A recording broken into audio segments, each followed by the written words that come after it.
Imagine doing client service for 2,000 people as one person. Impossible. I literally canceled my lease. I moved all of my shit to my parents' house. On that same day he told me this, Obina and I were literally poor. And we knew that it was either we get this done or there's just no real path. I literally told TFO of the IPA, I was like, you don't really care how the sausage gets made? There's a quote from Monsters Inc. I don't care what I have to do. I'll kidnap every child until they prevent this company from dying. I feel like startups in general, when you're a first-time founder especially, it's very hard to land that first customer. How the hell did you get this huge customer, 40,000 patrons?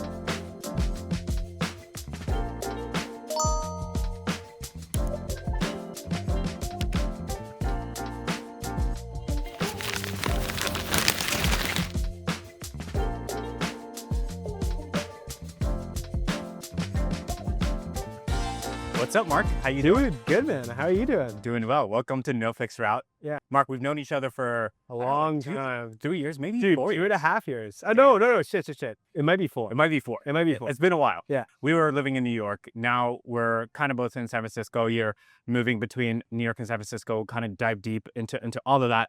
But before, we hired a producer, and the producer asked me to ask you something. Oh, yeah. Yeah. So for all the viewers out there, what do you want them to do? Like and smash the subscribe buttons.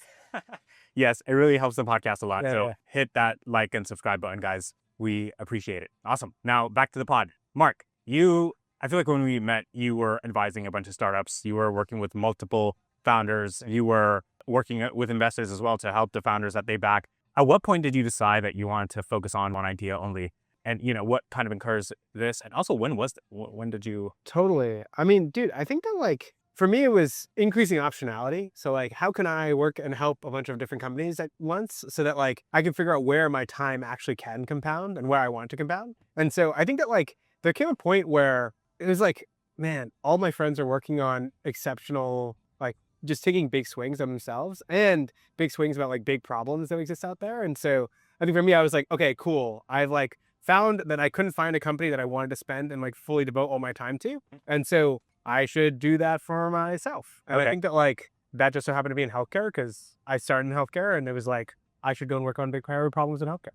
And was it that you had an idea, so you decided to double down, or did you decide that you wanted to be a founder and then search for an idea to work on? I had basically for me, once I knew I wanted to build something and found something, it was where is the place I can increase my surface area problems? And so it was funny because I literally found a primary care practice. I got introduced to a primary care practice that was willing to let me basically own all their operations. And he was just hey man, come in, as long as you don't get me sued, it's okay. Just go and figure out how to do stuff and make it better. And so I literally canceled my lease. I moved all of my shit to my parents' house. On that same day he told me this, I ended up living part-time in Boston and part-time in New York and going back and forth and back and forth. And this customer at this point was in Boston. Yeah, I mean, it's more than a customer. I think that we basically I became so embedded into their ops that it was more I was a part of their team.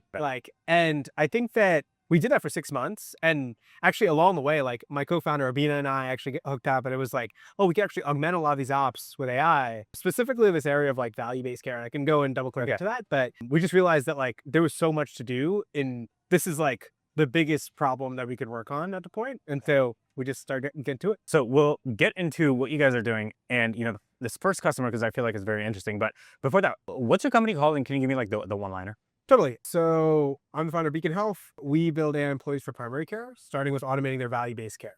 What the hell is value-based care? Totally. So there's 2 ways that people are paid for healthcare in the United States. One is what's called fee-for-service. So it's Giram goes to, the emergency department for whatever reason, God forbid, and because he broke his arm. And in that emergency department, basically they look at you, they're oh yes, you broke your arm, cool. They write a note. Whispering to that note, there's a claim that gets submitted to the insurance company, and that either gets admitted or denied. And so this incentivizes volume. How can we have more patients pushed through the system instead of value, which is the other way? So how can you keep people healthy? Because healthy people generally cost less. So if you're able to reduce the cost of care while maintaining the quality, that delta in cost is then what you're paid. And so most of the time, I mean, there's almost 130 million people in these types of arrangements. It actually is about how 50% of how healthcare is paid for. today. And so you gave me the example for the not value-based care. Can you give me an example of value-based care? Totally, totally. So the second part, which is like, if you keep people healthy, healthy people generally cost less. So you want to make sure that they're getting preventive screenings up front, because the cost to manage like, colon cancer at stage 1 is much lower relative to stage 3. And so there are all these levers that you can use to reduce overall cost while increasing the value for that patient. And the delta in cost is what you're paid, basically. Is there a reason why the first category exists? I feel like it should all be value-based care. You're asking our questions. I mean, I think that it's all about incentives, right? And so, like, I think that the problem with value-based care generally is that the economics to do it are really, really hard, because you have to like basically have an additional care team, or like at the individual primary care practice level, for example, they may or may not have the bandwidth to do a lot of the workflows necessary to both figure out, oh, can we reduce that patient's cost of care? And two, like, how do we actually reduce that patient's cost of care? So basically, like, it's hard to do. And if you don't have humans to do it, you're cooked. Gotcha. Okay. Makes sense. So back to the story that you were telling me earlier, you guys got this customer very, very early. I feel like startups in general, when you're, a first-time founder especially, it's very hard to land that first customer. How the hell did you get this huge customer, 40,000 patients? Oh, that I'll come back to in a second. Got it. Because we spent like 6 months in a primary care practice just doing it. So like, we just literally sat there, and I literally was making phone calls to patients, doing prior auths. You were like an employee. Yeah, that's what I'm saying. I was an employee for this primary care practice at first, which like only has, about 2,000 patients, give or take. Okay. And off the back of that, then we were able to sign a really, really big customer, which I can Can you tell the whole story? Totally. So we're spending 6 months in this practice. We're realizing that they're leaving a lot of money on the table in these contracts with the government and with commercial payers for their value-based payments. And so we were like, okay, cool, really interesting. Like, how can we build stuff that augments ourselves to do it? Sorry, when you say leaving money on the table, like they're not submitting the claims on time, or like what was the Totally. So the big, like, value-based contract I mentioned, there's things like quality, right? So do your patients get their colonoscopies, their A1Cs, their like mammograms, et cetera, et cetera, et cetera? Mhm. That's like one lever of this contract. Another one is like,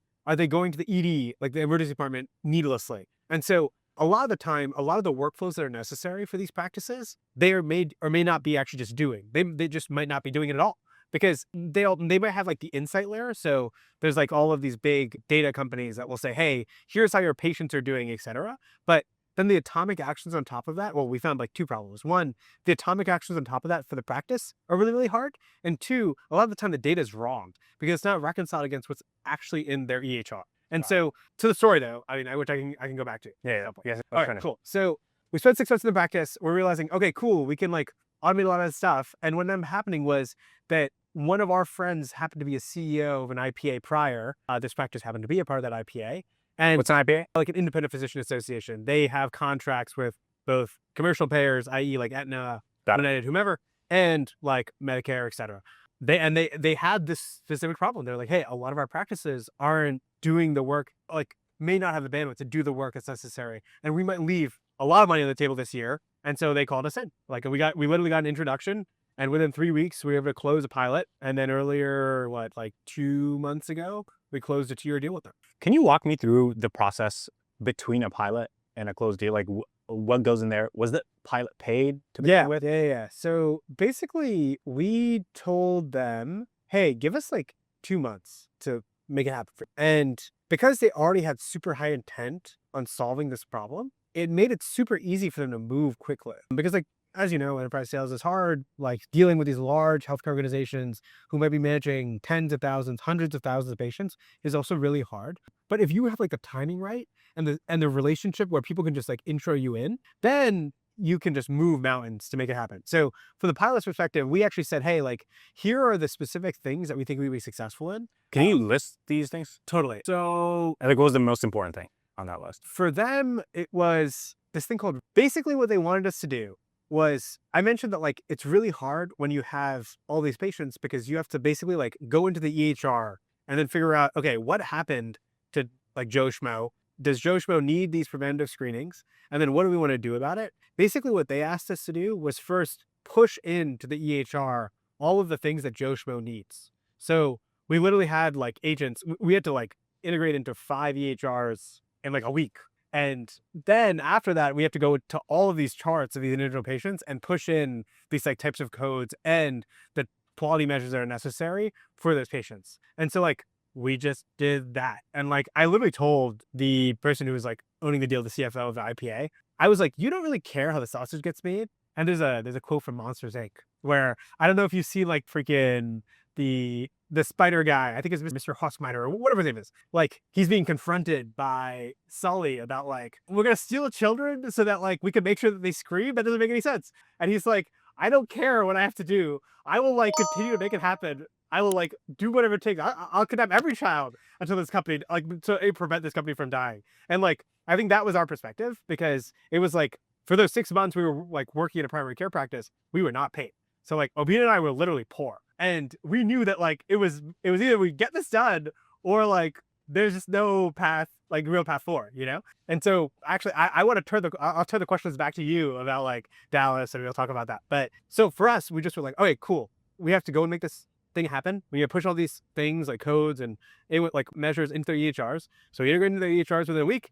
And then like we started using agents as a means to automate the work that we were doing for the individual practice. And so in 2 months, we crushed it for them. They were really happy. And so it sounds to me that like this was the one time, let's like push the data in kind of contract. And that was what was on the pilot. It's not clear in my head how you take that into like a process that you do on a recurring manner so that you get recurring revenue. Like how does that? 100%. So what we say to like, I mean, I'll frame out what we say to most of these large organizations. We say like, hey, you like you tell us what the low hanging fruit is because we know that there's like basically 3 main problems that they're trying to solve and give us 3 months, we'll solve it for you. We're telling them, hey, we're going to give you this outcome, right? And so if we prove to them that we can get them this outcome in 3 months, then we can talk about the 2-year, the 3-year, the 5-year deal. It's more about like de-risking it for them and making sure that they have trust that we can do what we say we can do. Because the moment we say that we do what we say we can do, it's like, it's a no-brainer for them, And first contract, for example, those 3 months were basically de-risking us. Can we do what we say we can do? Which in that case, we were able to. And so they were like very happy. Gotcha. So let's kind of take a look 5 years down the line. You guys are very successful. How does healthcare look like? And answer this from a perspective of the providers themselves and then for the patient. Totally. I mean, our whole frame is like, how do we bring joy back to primary care? Because like there's 200 million Americans whose primary inlet of care is like primary care. They're the front door, right? And like they also control a lot of where healthcare costs goes because they make up for like 90% of referrals. And so from our perspective, a lot of the time, those primary care docs are really struggling. Like, it's really hard to run a primary care practice. It's really hard not to just like straight up get burnt out because there's all of these things. Like, imagine doing client service for 2,000 people as one person. Impossible. And so our whole frame is like, well, how can we make these folks just focus on patients because that's what matters to them. And we think that like VBC is the best lever by which to go do that today, which is why we're focusing on that. But like, how can we do a lot more for these primary care docs? This is the game that we want to play. And to your question about like where it looks like in 5 years, I think from our perspective, like turns out once you start being able to own a lot of like this value-based care stuff, you can also go to payers. You can go to like larger, like you can manage more and more lives. Once you're the best at knowing how to like pull the levers of VBC and make the outcomes happen, then you can win. Gotcha. I think the old way of doing SaaS is you pick one specific problem, you have a specific solution for that problem, and then you sell it until, the wheels start falling off. And then you have a second act, a third act. I feel like there's a new school of startups that are coming out that are saying, hey, like Cloud Code is doing everything. We're not going to go after one problem. We're going to do it all. Are you seeing that around? Well, so I mean, I'll like frame it in a slightly different way. I think that there are like trad B2B SaaS companies, and then there's like these AI service companies, which I'll put ourselves in this category because I don't think it's actually that like you're focusing on like one problem or whatever it is. It's more like you're delivering the outcome. So an example being like, in healthcare specifically, it used to be that we would tell healthcare hospitals, whatever, primary care docs, hey, like use our software and we'll give you XYZ efficiency. And now it's like, ooh, does that need to be the interface? Like I can tell the primary care doc practice like, hey, you don't have to like do anything. You don't have to change anything. We will deliver you this outcome and you can determine whether or not you pay us based off our delivery of that outcome. Very interesting. Okay, so what I'm hearing is in the past, a sales guy would walk to a customer and say, hey, you have these problems, buy this tool so your employees could solve this problem. What you guys are doing, or what this new school of startups is doing, is saying, hey, you have this problem, here's the solution to the problem instead of a tool that helps you solve the problem. Exactly. Okay. It's not like an efficiency gain. Got it. It's more like, hey, can we get to this outcome or not? Because then it prevents you from being commoditized. Gotcha. Like, it's really easy to say, well, if I'm building XYZ software that, I don't want to show a category of companies, but it's like, if you tell them like, hey, I'm going to like basically make it super easy for you to, track your patients, whatever, right? Like a CRM for your patients. Now, like the problem is that the cost basis of that value you're delivering becomes commoditized so quickly as a function of time today. And like, hell, like some practice might be like, hey, why don't I just build that, right? The limit approaches zero on the value you can deliver there. Whereas when you're delivering an outcome, it is more like, it's like your taxes. Like, I mean, Haven and Cyrus, like the idea, I love their business because it's like, they can lock you in. And as long as I don't know, like, I know that they're doing my books. I see my books every month. I know that they're doing the outcome. I don't care how they're getting to that outcome. I don't need any SaaS to like do my own tax. No. Like, they're going to do it.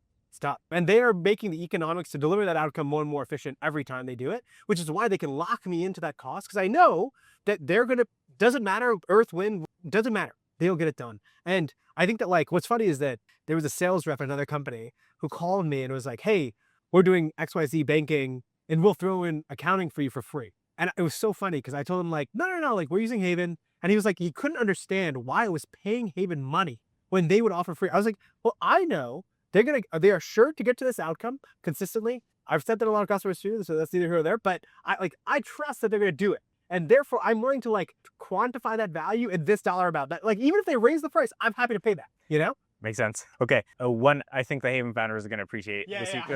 Cyrus, W chat for you, bro. To win. But okay, let me get to my next question, which kind of has to do with what we've been talking about so far, but a slightly different. So there's two schools of AI in healthcare at the moment. There's a school of startups that are like similar to superpower. I put in this bucket, screw American healthcare. I think doctor is in this bucket as well. Sure. AI is going to completely change how Americans get care. No one's going to walk into a hospital unless it's some kind of, catastrophic event to get hit by a bus or something. And then there's the other side, which is the bucket that you guys are in, which is Americans are still going to go to the hospital, but the experience is so bad.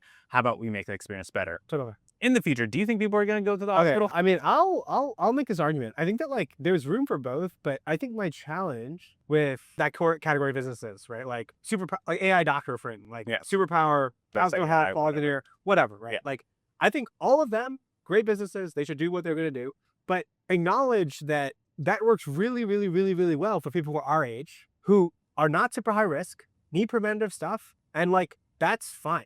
I think the moment you get to a point where chronic care is needed, above the age of 40, for example, then like the complexity of care is just so much so that you actually need like a quarterback of care who's managing that care, which is where like I think that especially primary care does really well, because then it's not just like seeing this patient episodically, right? Like, oh, I want to go to the urgent care. I actually move through healthcare that way. Instead, it's like from a longitudinal perspective, how can we deliver great care for this patient? Which is where like relationships come into play. I think that's why primary care matters in general. And it's really, really hard to like argue that needs to go away, because I mean, transparently, like there's still 200 million Americans who are digesting care this way. And I don't know if in 5 years that's going to change. Got it. Okay. Makes sense. Why isn't Epic the best company positioned to solve this problem? Like, why do startups have the right to solve this issue? Totally. Like our issue specifically, because it's primary care oriented, this is one of the big problems, is that not everyone's at Epic. Like actually most of if you go to like any market, so like here, right? Like we're in San Francisco, or like outside of San Francisco, there might be like people who are on a million different EHRs. There might be people who are building their own EHR for some reason. Like I talk to people every day who are on like these random rinky-dinky EHRs. There's one that one of our practices uses that's called Amazing Charts. And they have not moved. Like I don't think they pushed anything since like 2012. Damn. And like it's really, really bad. Like we have to like we have to get like a VPN that it's a shit show. But I think the point being there is like, because there is so much variety in what practices are using, the question really from our perspective is like, well, how do you integrate and like ubiquitously run workflows across all of those EHRs? Which is very, very different than like, to your point, like, hey, on Epic, why would not Epic just own that workflow? I actually agree. Like on a hospital level, like selling the health systems, that's a hard category, because like Epic eats all in that category. Like it's like the foundational model labs. Oh, my startup's gonna die. Like the same thing I think is true about like Epic when you're selling to hospitals specifically, because they have so much of market share. Whereas when you're selling to primary care, there is not actually like a super everyone is using something else. Got Like there's the main category, like, Athena, like there's a bunch of practices that are using like a lot of practices are using specific EHRs, but it's not as ubiquitous as hospital and health systems. Like Interesting. even a health system, actually, like you might go to a health system that has like 10 different EHRs, 15 different EHRs, Very interesting. which I don't think a lot of people know. Yeah, I didn't know that. I thought Epic was like the company Dude. that did it for everyone. Yeah, Not the case. it's not the case. Crazy. Awesome. So we've been talking about ways that you're using AI to kind of automate a lot of the healthcare workflows. How are you using AI in your work, in your personal life? Dude, I have freaking Claude Code in my terminal. I let it rip every day. Like I think that the world of like, oh yes, I like just need, I think that like a lot of people right now are using chat or like Claude as just like my assistant without it touching anything. I think that like browser use, computer use, that's where like that's a whole biz, but it's like that's where the game will go. Where, for example, today, like a small thing, I'm getting married soon. Yeah, congrats. Shit, dude. Oh, crazy. Damn. But like my dad wanted to like understand what's going on with the wedding planning, because like my fiance is a godsend. She's doing a lot of that right now. It's like a W, right? I have actually been woefully really, really bad, but it's fine, But like I actually was just like, I need like something that shows me what the timelines are on every single part, like what vendors are done, etc.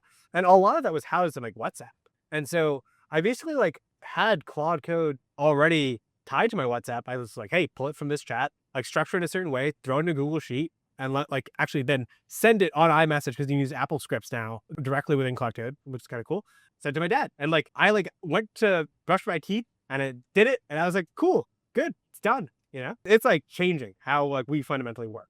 First of all, congrats, dude, on the engagement. I didn't know. But yeah, I mean, Claude Code. Probably want to cut that out. The VCs will be like, he's getting married. He's too old. Gotta get him out. No, I'm like, I'm after 35, dude. No, I think it's a good thing to leave on. I think it's swinging the other way. Like it used to be single, grind your whole life, and then get married when you're 40. Right now, what I'm seeing out there, especially in San Francisco, is get married early, lock that shit in. Don't worry about dating, build your company. Yeah. So I think it'll help you a lot. But okay, this is great. I feel like we can call it here.